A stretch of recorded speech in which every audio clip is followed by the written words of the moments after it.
Good morning बच्चों। बच्चों आज हम लोग डिस्कस करेंगे कंजर्वेशन ऑफ बायोडाइवर्सिटी या बायोडाइवर्सिटी एंड कंजर्वेशन टॉपिक के अंदर में जो सेकंड पार्ट होता है कंजर्वेशन ऑफ बायोडाइवर्सिटी, वो हमारे लेक्चर नंबर 8 में आता है। लेक्चर नंबर 8 में जब हमें कंजर्वेशन ऑफ बायोडाइवर्सिटी पढ़ेंगे, उसके अंदर में हमने आज दो प्रकार के कंजर्वेशन टॉपिक को डिस्कस करेंगे। पहला होता है इन सितु कंजर्वेशन, दूसरा होगा एक्स सितु। लेक्चर 8 में मैं सिर्फ एंड सिर्फ ही इन सितु कंजर्वेशन के बारे में डिस्कस करूंगा।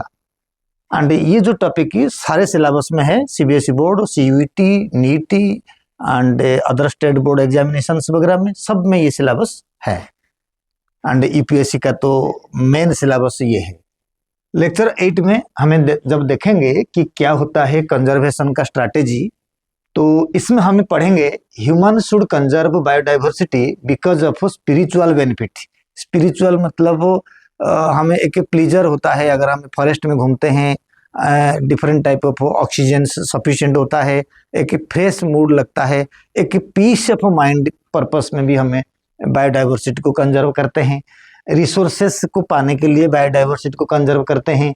इकोलॉजिकल सर्विसेज को मेंटेन करने के लिए हमें बायोडाइवर्सिटी कंजर्व करते हैं। बायोडाइवर्सिटी मतलब sum total of plant animals species present in our earth are known as the biodiversity. The main reason of conserving biodiversity are grouped into 3 categories. 3 तरीका के यानी 3 प्रोसेस पर्पस में हमें बायोडाइवर्सिटी कंजर्वेशन करते हैं। पहला होता है नैरो यूटिलाइजेशन, दूसरा होता है ब्रॉड यूटिलाइजेशन, तीसरा होता है एथिकल इशू यानी एथिकल वैल्यूज। तो नैरो यूटिलाइजेशन का मतलब एक तरीका से होता है सस्टेनेबल डेवलपमेंट। सस्टेनेबल डेवलपमेंट इसका मतलब आप पेड़ मत काटो एंड पेड़ को बचाओ, पानी दो, केयर करो एंड जो फल जब आएगा, फल देने वाले जो टाइम आएगा तो वो फल देगा, आप उस फल खाओ। This is called sustainable development. यानी exploitation of natural resources without creating pollution, without degrading environment, and get benefit from this plant and from these resources in a partially or sustainable manner. This is called narrow utilization. Narrow utilisation के under में हमने जब पढ़ेंगे narrow utilisation topic, आप देख सकते हो इधर से दिखाई दे रहा होगा नोट्स में। नैरो यूटिलाइजेशन मतलब it is a kind of sustainable utilisation and conservation and get benefit from this process. For example, food, fiber, firewood, dyes, gum, resin, tannin, ये tannin है, tannin हो जाएगा, tannin and lubricants। तो ये सारे चीजें हमें फॉरेस्ट से पाते हैं, तो इसलिए हमको बायोडाइवर्सिटी कंजर्व करना पड़ेगा। नैरो मतलब प्रोडक्ट को हम यूटिलाइज करेंगे, पेड़ ना काटे।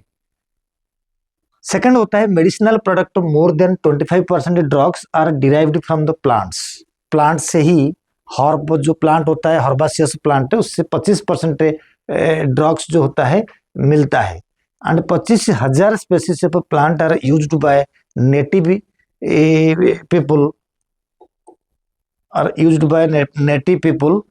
As a traditional medicine. 25,000 plant यानी almost all plants are something medicinal value है।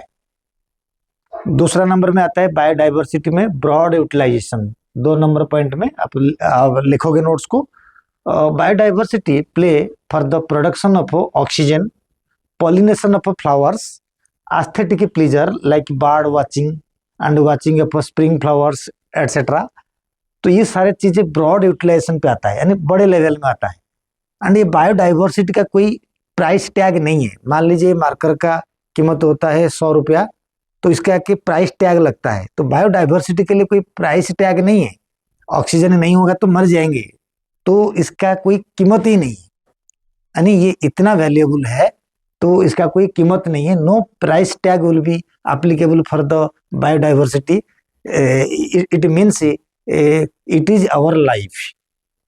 ओके, तो ब्रॉड यूटिलाइजेशन के अंडर में आता है walking through thick wood forest and we listen bulbul song. हमें फॉरेस्ट में से मतलब different type of animals, different type of birds के जो साउंड हमें ऑब्जर्व करते हैं, हमको खुशी मिलता है, वो एक एस्थेटिक प्लेजर भी बोला जाता है। एथिकल वैल्यूज के अंडर में क्या क्या आता है, मैंने बोला narrow and utilization, broad utilization, ethical value. Ethical में very every species, I have already told you number of times, every species have its intrinsic value, whether it have its economic value और not. इसके पास economic value हो या ना हो, हर species का इंट्रिंसिक वैल्यू होता है। नेचर के लिए सब बराबर होता है, नेचर के लिए हर स्पेसीज एक दूसरे से डिपेंडेंट होता है, एंड नेचर के लिए जो सिलेक्टेड हुआ वो नेचर के लिए फेवरेट स्पेसीज होता है। तो नेचर के लिए सारे स्पेसीज बराबर होते हैं। We have a moral duty to care for their wellbeing and pass on our biological legacy in order to future generation. हमारा मोरल रिस्पॉन्सिबिलिटी एंड ड्यूटी है कि हमें बायो एवरी स्पेसीज को कंजर्व करेंगे ताकि फ्यूचर जनरेशन को हमें safety and future generation को हमने सिक्योर कर पाएंगे, right.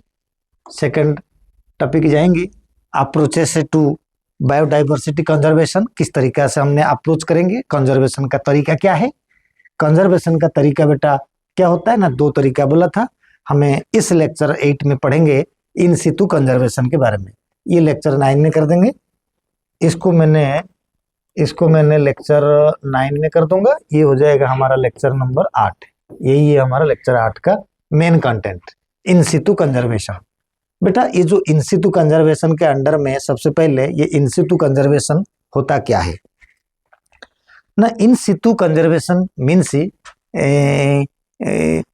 endangered and critical endangered and vulnerable species are preserved and conserved in the natural habitat is known as in situ conservation। Natural habitat अगर shortcut में समझना है, बड़े बड़े एरिया में कंजर्वेशन प्रोसेस को इन सितु, छोटे एरिया में कंजर्वेशन प्रोसेस को एक्स सितु कंजर्वेशन कहते हैं। बड़े बड़े एरिया मतलब नेचुरल हैबिटेट, नेचुरल हैबिटेट में endangered, critical endangered and vulnerable species को कंजर्व करना प्रोसेस को बोलते हैं इन सितु कंजर्वेशन। और ये जो इन सितु कंजर्वेशन होता है, ये इन सितु कंजर्वेशन टॉपिक पढ़ेंगे। इन सितु कंजर्वेशन में बेटा क्या होता है ना, हमारे पास इन सितु कंजर्वेशन में 5 टाइप्स ऑफ कंजर्वेशन प्रोसेस होता है। 5, पहला होता है प्रोटेक्टेड एरिया, इसमें लिखा नहीं है, मैंने पीए लिख दिया, इट मीन्स प्रोटेक्टेड एरिया, पढ़ेंगे आगे। प्रोटेक्टेड एरिया 2 नंबर पे आ जाएगा। अगर मैं इसको प्राइस टैग लगा दूं, this is called, sorry numbering कर दूं, ये होता है number 1 protected area, number 2 biosphere reserve, number 3 wild life sanctuary, number 4 national park and number 5 भी हमारा होगा sacred group, sacred groups, right. अब हमने यही चीज को जब आगे पढ़ेंगे प्रोटेक्टेड एरिया, तो प्रोटेक्टेड एरिया पहले पढ़ेंगे। 5 प्रकार का हो गया। इन सितु कंजर्वेशन का डेफिनेशन मैंने बता दिया, conservation of nature and natural resources in a या conservation of biodiversity in the natural habitat is known as in situ conservation. अब पहला नंबर पे हम पढ़ेंगे ये जो प्रोटेक्टेड एरिया जो होता है, इसमें से सारे नेशनल पार्क वगैरह प्रोटेक्टेड एरिया, मतलब इट इंक्लूड्स प्रोटेक्टेड एरिया, यानी इन सितु कंजर्वेशन में सब बता दिया मैंने। पहला नंबर में आता है हमारे पास है कौन सा, पहला नंबर में आता है प्रोटेक्टेड एरिया। ये है प्रोटेक्टेड एरिया। प्रोटेक्टेड एरिया में हमें क्या टॉपिक देखेंगे, देखो सेम तरीका के सिंपल मीनिंग है कि एक रीजन होगा जहां पर ह्यूमन इंटरवेंशन नहीं होगा एंड वहां पर वाइल्ड लाइफ को अच्छे से हमें कंजर्व कर पाएंगे। क्या लिखा हुआ है, these are the bio geographical area, यानी बड़ा एरिया। इन सितु मतलब बड़ा एरिया में, area where biological diversity along with natural and cultural resources are protected, maintained and managed through legal and other effective measures।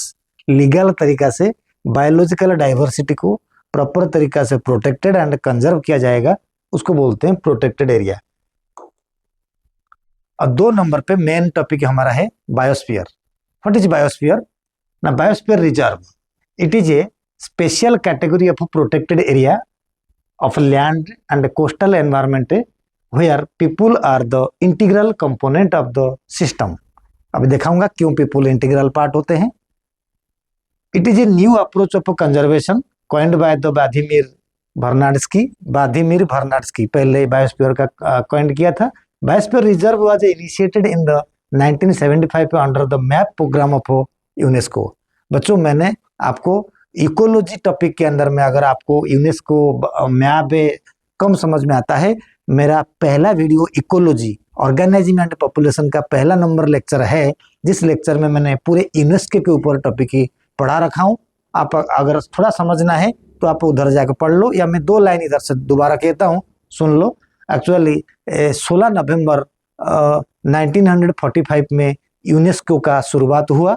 UNESCO का मतलब होता है United Nation Education, Scientific and Cultural Organisation, जो 16 नवंबर 1945 में शुरुआत हुआ। लेकिन 1971 में उन्होंने 2 गवर्नमेंटल प्रोग्राम शुरू किया, IGP इंटर गवर्नमेंटल प्रोग्राम, और एक शुरू किया मैन एंड बायोस्फीयर 1971 में। लेकिन 1975 में जो मैन एंड बायोस्फीयर जो है, उन्होंने बायोस्फीयर रिजर्व करके एक नया प्रोग्राम से लॉन्च कर दिया। एंड ये बायोस्फीयर रिजर्व जो है 1975 में भले ही स्टार्ट हुआ है, इंडिया में 1986 में इंट्रोड्यूस करके नीलगिरी पहला बायोस्फीयर रिजर्व को डिक्लेयर कर दिया। बाद में वो फिर यूनेस्को एक्सेप्ट करा, उनको फिर पैसा वगैरह डोनेशन दिया ताकि कंजर्वेशन ऑफ वाइल्ड लाइफ को कर पाए। कंक्लूजन यही है।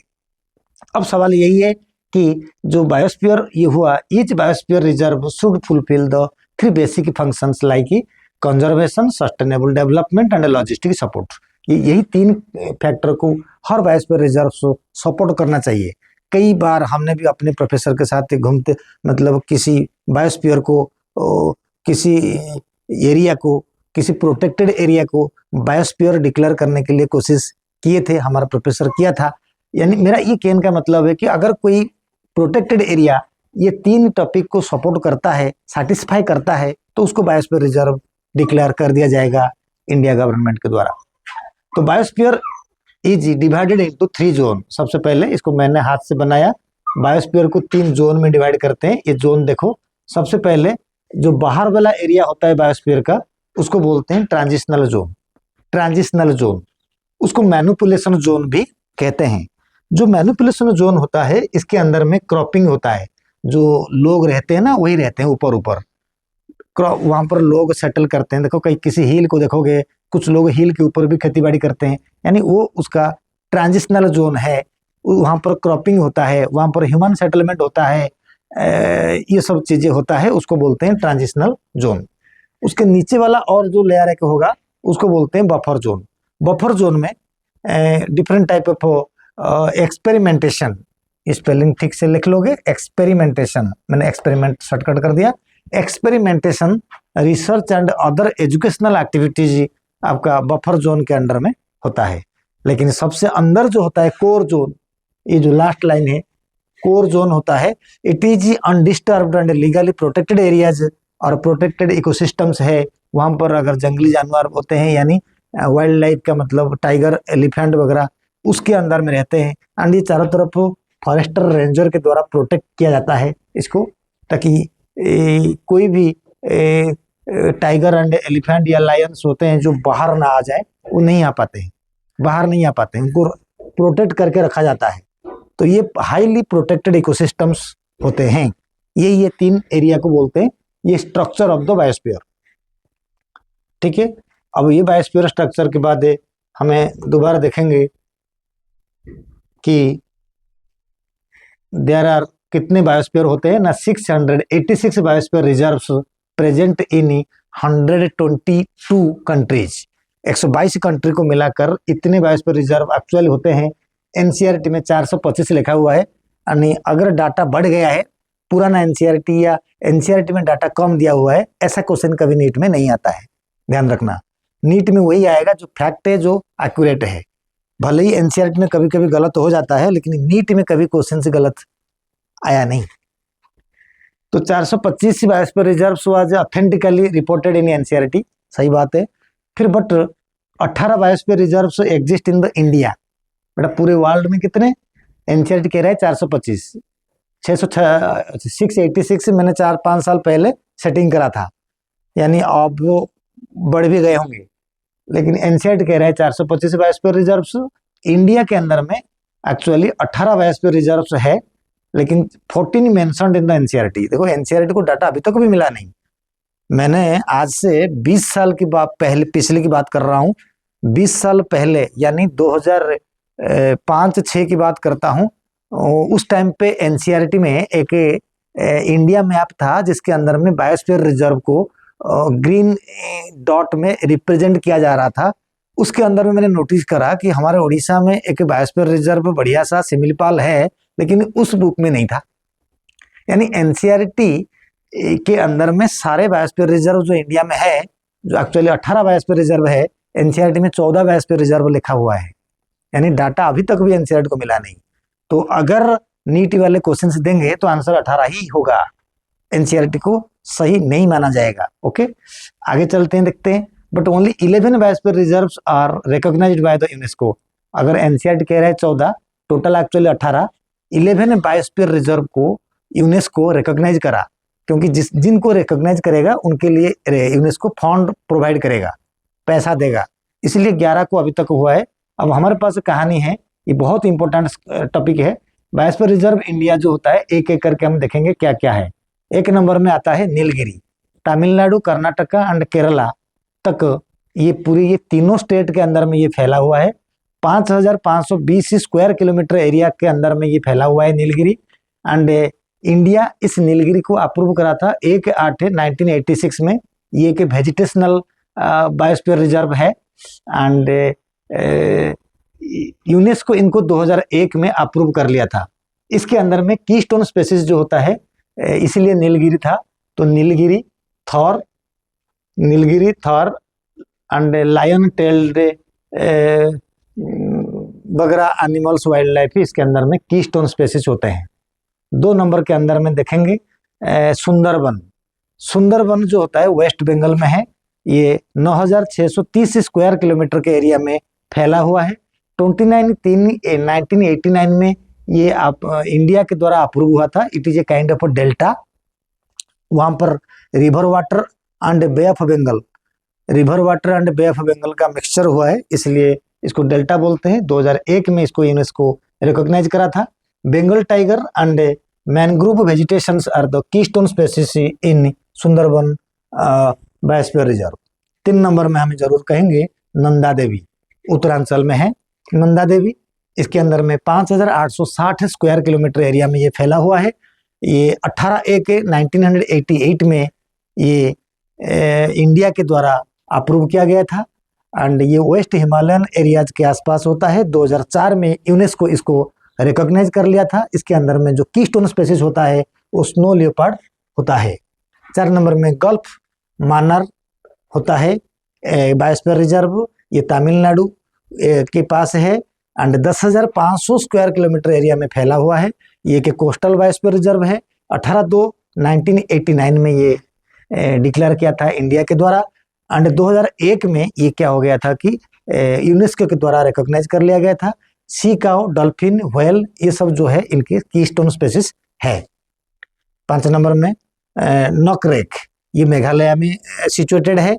1/9/1989 में ये इंडिया के द्वारा अप्रूव किया गया था। ईस्ट हिमालयन रीजन के पास होता है। 2009 में इसको यूनेस्को रिकॉग्नाइज किया था आज ए बायोस्फीयर रिजर्व। इसके अंदर में रेड पांडा कीस्टोन स्पेसिस के हिसाब से बोला जाता है, मानते हैं। 6 नंबर पे ग्रेट निकोबर होता है। ग्रेट निकोबर, जो भी स्पेलिंग लिख दिया मैंने। एंड ये 6/1/1989 में इंडिया के द्वारा अप्रूव किया गया था, डिक्लेयर किया गया था। It is a kind of island. And ये 2012 में यूनेस्को के द्वारा रिकॉग्नाइज किया था। इसके जो टाइप और कीस्टोन स्पेसिस जो होता है, salt water crocodile are the keystone species in Great Nicobar island में। अब हमारे सिमिलीपाल आ गया है। सिमिलीपाल देखो, ये कितने भी हिंदुस्तान में जो भी एनसीईआरटी बुक अभी मेरे देखते हुए 3 तो चेंज हो गया है। तो 3 एनसीईआरटी बुक जो पिछले 22-23 साल से हमने देखे हैं, तो उसके अंदर में सिमिलीपाल को बायोस्फीयर रिजर्व नहीं बोला। क्यों भाई, आपके पास डाटा नहीं है क्या भाई? एनसीईआरटी वाले डाटा नहीं है। मैं कहता हूँ पिछले 3 साल के बाद भी 3 जनरेशन में भी उन्होंने सिमिलीपाल को बायोस्फीयर रिजर्व नहीं बोला। इनके पास डाटा ही नहीं है। मैं 100% कह रहा हूँ। देखो कहाँ पर सिमिलीपाल, शिमिलीपाल उड़ीसा का मयूरभंज डिस्ट्रिक्ट में प्रेजेंट है। हमने ये जगह ऑलरेडी घूम चुके हैं। तो इसके पास क्या होता है ना, 21/6/1994 में इंडिया इसको बायोस्फीयर रिजर्व डिक्लेयर कर चुका है। 2009 में यूनेस्को उसको रिकॉग्नाइज भी कर चुका है। इसके अंदर में royal Bengal tiger, wild elephant, keystone species होते हैं, आप इसको याद रखना। 8 नंबर में जो होता है क्या बोलते हैं, अगस्त्यमाला, ये लाल वाला देख लेना, अगस्त्यमाला। ये जनरली कर्नाटका एंड केरला के आसपास में मिलता है। 12/11/2001 में इंडिया इसको अप्रूव करा, 2016 में यूनेस्को भी अप्रूव कर दिया। नीलगिरी, थॉर एंड एलिफेंट जो होते हैं इनके पास कीस्टोन स्पेसिस होते हैं। 9 नंबर में अचानक मर अमरकंटक, अचानक मर अमरकंटक, ये अचानक मर नहीं, and it is between Madhya Pradesh and Chhattisgarh. And इसमें से ये 30 मार्च 2005 में इंडिया इसको अप्रूव करा, एंड बाद में 2012 में यूनेस्को भी अप्रूव कर दिया। इसके अंदर में लियोपर्ड एंड चीता जो होते हैं कीस्टोन स्पेसिस है। 10 नंबर में मैंने इधर से बताया कौन सा, कांगचनजंगा, कांगचेंडजंगा, कांगचेंडजंगा सिक्किम में है, 2600 स्क्वायर किलोमीटर एरिया में फैला हुआ है। एंड 7/2/2000 में ये इंडिया द्वारा अप्रूव किया गया। ये ईस्ट हिमालयन रीजन के अंदर में है, राइट साइड में। 2018 में यूनेस्को उसको अप्रूव कर दिया। स्नो लियोपर्ड, रेड पांडा इनके अंदर में होते हैं कीस्टोन स्पेसिस। अब इतने मैंने 10 करा, एक्चुअली 18 बायोस्फीयर रिजर्व है, 18 मैंने 10 टेबल बना के सेटिंग करा था बेटा। अच्छा, आपके एनसीईआरटी पढ़ने से आपको रटने जैसा लगेगा, है ना, ये बेटर है। बिसाइड दीज 10, ये 10 के साथ साथ है और कौन से ना, मानस, मानस सरोवर सुना होगा, आसाम, उसको चाइना भी आधा अधूरा कब्जा कर चुका है। बिसाइड से दीजिए मानस आसाम, डेब्रू ये भी आसाम है, Dehang Dibang Arunachal Pradesh, Thar desert Rajasthan, Rann of Kutch Gujarat, and great Rann of Kutch also Gujarat, and cold desert Himachal Pradesh are also declared as a biosphere reserve in India. इन सबको शॉर्टकट में ये लिख दिया मैंने। अब सबसे मोस्ट इंपोर्टेंट चीज होता है हॉटस्पॉट। व्हाट इज हॉटस्पॉट ना बेटा, हॉटस्पॉट क्या होता है ना, बायोस्फीयर का वो जगह है जहां पर ज्यादा स्पीसीज मिलते हैं, यानी स्पीसीज रिचनेस मैक्सिमम होता है, एंड ऑल्सो मैक्सिमम चांसेस होता है उस जगह से स्पीसीज लॉस होने का, एक्सटिंक्ट होने का। उस जगह को बोलते हैं hotspot of the biodiversity, hotspot of the biosphere.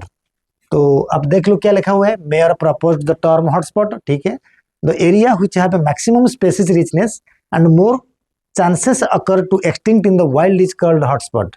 ज्यादा स्पीसीज रिचनेस है एंड मैक्सिमम चांसेस है यहाँ से हटने का, मतलब स्पीसीज एक्सटिंक्ट होने का चांसेस होता है, उसको बोलते हैं hotspot.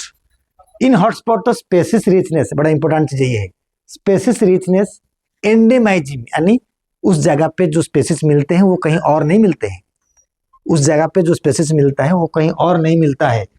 Species richness endemism, accelerated species lost seen, बहुत जल्दी जल्दी स्पीसीज लॉस होने का दिखाई देता है। But more interspecific competition is also observed. ये लाइन ही मैंने प्रीवियस ईयर क्वेश्चन से जो ऑप्शन था उस ऑप्शन को पॉइंट बना के लिखा, तो यानी आपके यही नोट सुपीरियर रहेगा हमेशा। There are 36 hotspot, actually NCERT में 34 लिखा हुआ है, ठीक है। ऐसा कंट्राडिक्ट क्वेश्चन से आएगा नहीं, अगर बाई चांस आए तो आंसर 36 होगा, एनसीईआरटी को माना नहीं जाएगा। चलिए कोई बात नहीं, आएगा नहीं, वैसे 36 हॉटस्पॉट 34 एनसीईआरटी में है in world, but out of 36, यानी मैं कह रहा हूं कि टोटल वर्ल्ड में एनसीईआरटी कह रहा है 34 हॉटस्पॉट है, एंड उनमें से 4 हॉटस्पॉट जो है वो इंडिया में है। एनसीईआरटी कहा 3 hotspot, total actually 4 hotspot India में है। वो कौन कौन है हॉटस्पॉट? बोला था ना, हॉटस्पॉट वो जगह है जहां पर मैक्सिमम स्पीसीज रिचनेस होता है, एंडेमाइजिम होता है, and very accelerated species loss होते हैं, उस जगह को हॉटस्पॉट कहते हैं बायोस्फीयर रिजर्व के। एंड ये जो हॉटस्पॉट पूरे वर्ल्ड में 34 एनसीईआरटी ने बोला, एंड इंडिया के अंदर में 4 हॉटस्पॉट होते हैं।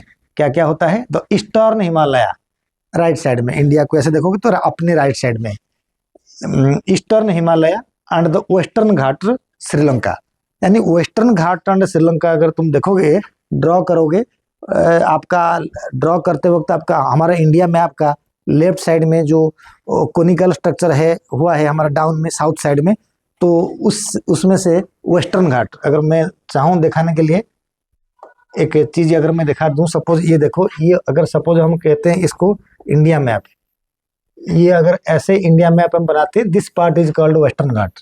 ये जो पूरे वेस्टर्न घाट है तो यहाँ पर बचेगा हमारा श्रीलंका। तो वेस्टर्न घाट एंड श्रीलंका ये जगह जो होता है एक कंटिन्यूअस बायोडाइवर्सिटी हॉटस्पॉट जोन है। ओके, कंटिन्यूअस है, इधर से ईस्टर्न घाट आ जाएगा। तो मैं ये कह रहा हूँ क्या हॉटस्पॉट क्या है ना, ईस्टर्न हिमालयज, ठीक है। तो वेस्टर्न घाट एंड श्रीलंका एक ही है। अगर क्वेश्चन आता है कौन सा हॉटस्पॉट है जो इंडिया से लेके फॉरेन तक एक्सटेंडेड हुआ है, तो ये वेस्टर्न घाट है, कंफ्यूज नहीं होना। अगर एनसीईआरटी में कुछ गलत उल्टा पुल्टा लिखा होगा उसको नहीं पढ़ना, ये सही है। 3 नंबर में इंडो बर्मा रीजियंस, 4 नंबर में द सुंदा लैंड, ये एनसीईआरटी में लिखा नहीं हुआ, मैंने बोल दिया। ये निकोबार ग्रुप ऑफ आइलैंड के अंदर में मिलता है।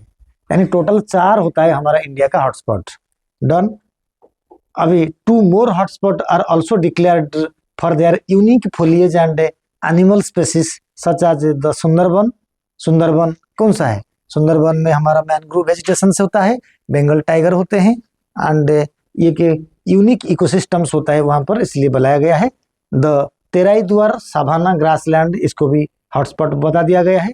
Although all biodiversity hotspot contribute only 2% of the land area, still it protects 30% of endangered species. बहुत कुछ बात है।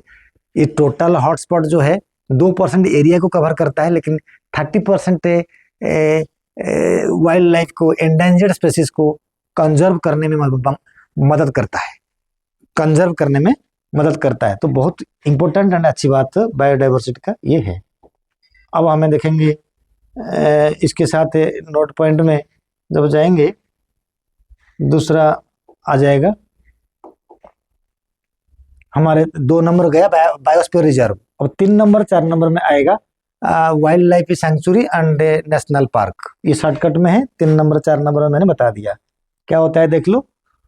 आज पर द सितंबर 2002, अभी ये हो गया 2026 ही शुरू हो गया, यानी आज पर द सितंबर 2002 90 national park but Jim Corbett, ये एम है, Jim Corbett national park found in Uttarakhand.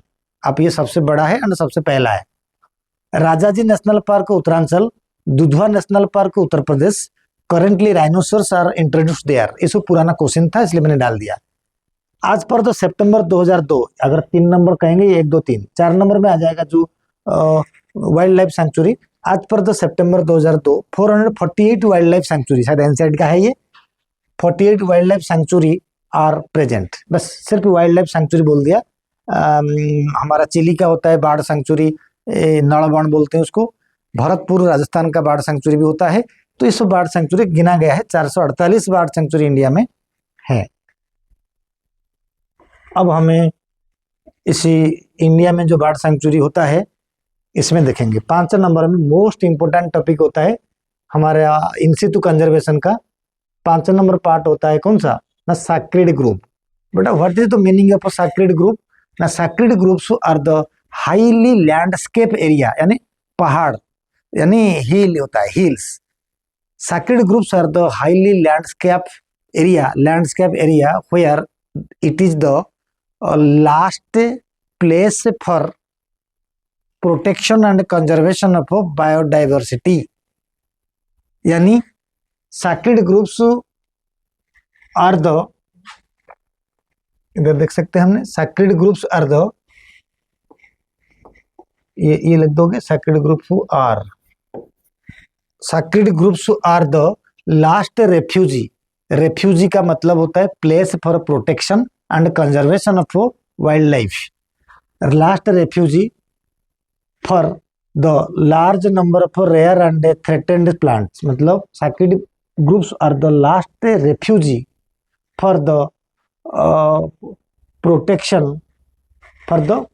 Of large number of threatened plants, protection of large number of threatened plant. यानी सैक्रेड ग्रुप्स में बहुत सारे थ्रेटेंड प्लांट को प्रिजर्व एंड कंजर्व किया जाता है। उसी का नाम सैक्रेड ग्रुप्स।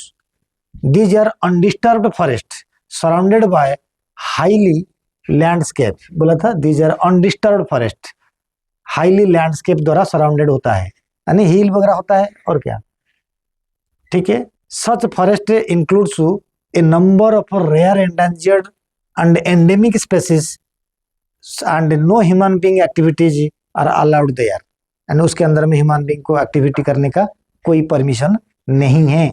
ये है सैक्रेड ग्रुप्स बेटा। अब ये सैक्रेड ग्रुप 5 प्रकार के होते हैं। अब मैं ये बात आपको कहूंगा जरूर, Khasi and Jaintia hills in Meghalaya, Aravalli hills है पर राजस्थान। अभी आरावली देखो बेटा, आरावली हिल्स को काटने जा रहे हैं। आरावली हिल्स से आपका एनसीईआरटी में लिखा हुआ है, आरावली हिल्स से पर Rajasthan is a sacred group. ये सैक्रेड ग्रुप्स को हटाना नहीं चाहिए। It is the last place for protection of conservation of biodiversity. आप उसको हटाओगे तो खुद मर जाएंगे एक दिन ना एक दिन, ठीक है। Khasi and Jaintia hills in Meghalaya, Aravalli hills of Rajasthan, western Ghat region of Karnataka and Maharashtra, ठीक है। 3 नंबर हो गया western Ghat region of Karnataka and Maharashtra. 4 number पे ये आता है आपके Surguja, Chanda and Bastar areas of Madhya Pradesh. 4 बोला, Surguja, Chanda and Bastar areas of Madhya Pradesh. ये 4 होते हैं सैक्रेड ग्रुप्स जो लिखा गया है। अगर क्वेश्चन से आ जाएगा which of the following is not called sacred groups, तो आने वाला दिनों में हमने शायद आरावली को इस लिस्ट से हटा देंगे। अगर गवर्नमेंट जिद करके आरावली को काट दें, आरावली को डिस्ट्रॉय कर दें, तो हो सकता है कि फ्यूचर में हमने आरावली को इस लिस्ट से हटाना पड़ेगा। अभी तो आरावली एक सैक्रेड ग्रुप है। तो इस तरीका से बच्चे हमने क्या पढ़ लिया, इस तरीके से हमने डिस्कस कर लिया कि इन सितु कंजर्वेशन का सारे पार्ट्स मैंने बता दिया।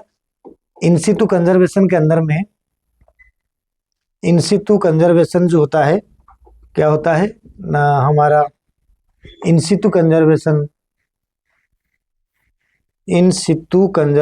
के जो अप्रोचेस ऑफ बायोडाइवर्सिटी कंजर्वेशन होता है, अप्रोचेस ऑफ बायोडाइवर्सिटी कंजर्वेशन होता है, यहाँ पर मैंने बता दिया, आप देख लो। लेक्चर 8 के अंदर में प्रोटेक्टेड एरिया, बायोस्फीयर रिजर्व के अंदर मैंने हॉटस्पॉट डिस्क्राइब करा, वाइल्ड लाइफ ही, नेशनल पार्क, तो छोटे छोटे पॉइंट थे। सैक्रेड ग्रुप्स मैंने डिस्कस करा। इस तरीका से हमारे इन सितु कंजर्वेशन से कंप्लीट हो गया। हमें अगले वीडियो में देखेंगे एक्स सितु कंजर्वेशन एंड कैसे छोटा एरिया में कंजर्वेशन होता है, उसको अगले वीडियो में देखेंगे। तब तक के लिए हमें मिलेंगे दूसरे वीडियो में। बाय।